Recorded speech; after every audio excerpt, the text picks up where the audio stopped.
the financial war between Israel and the Palestinians. Marketplace Morning Report is supported by Bitwarden Password Manager for Business, designed for those who work at home and those who work at work. Learn more at bitwarden.com/business.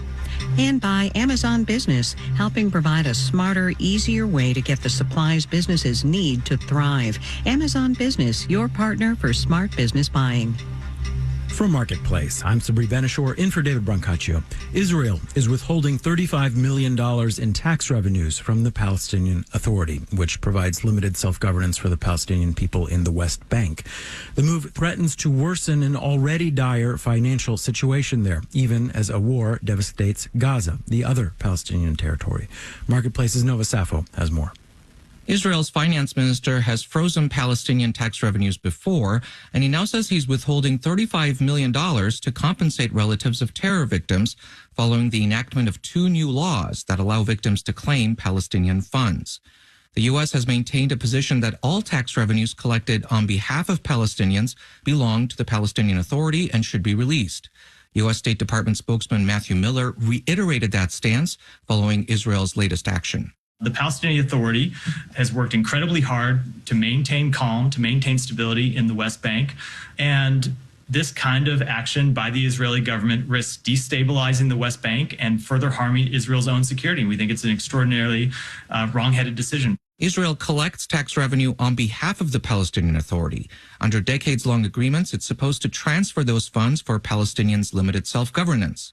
The World Bank says disruptions in those transfers since Hamas's deadly October 7 attack on Israeli civilians has raised the risk of fiscal collapse in the West Bank. I'm Nova Safo for Marketplace.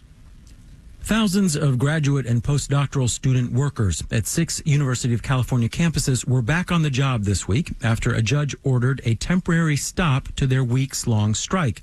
They're represented by the United Auto Workers Union and initiated the rolling strike to protest the university's handling of pro-Palestinian demonstrations.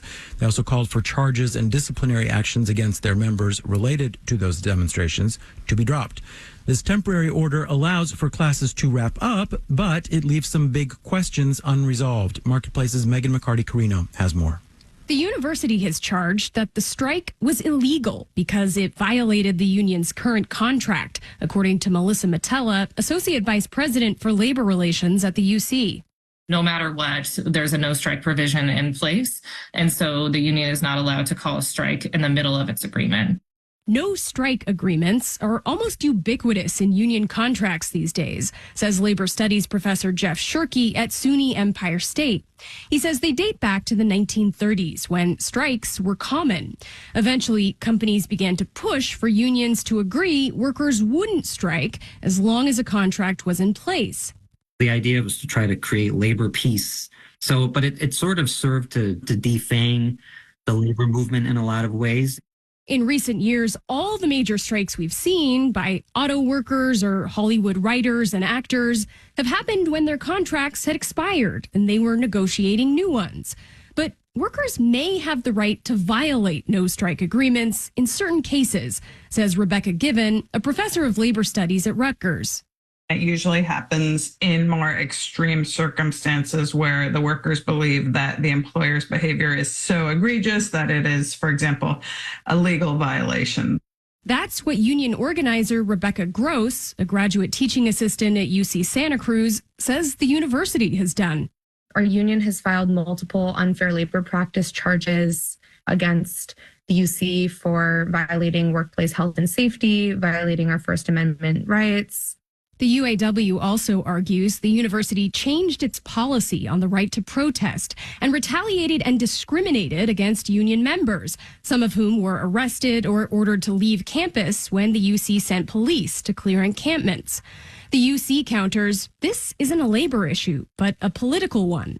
That distinction has been increasingly contested by the labor movement in recent years, says labor historian John Logan at San Francisco State.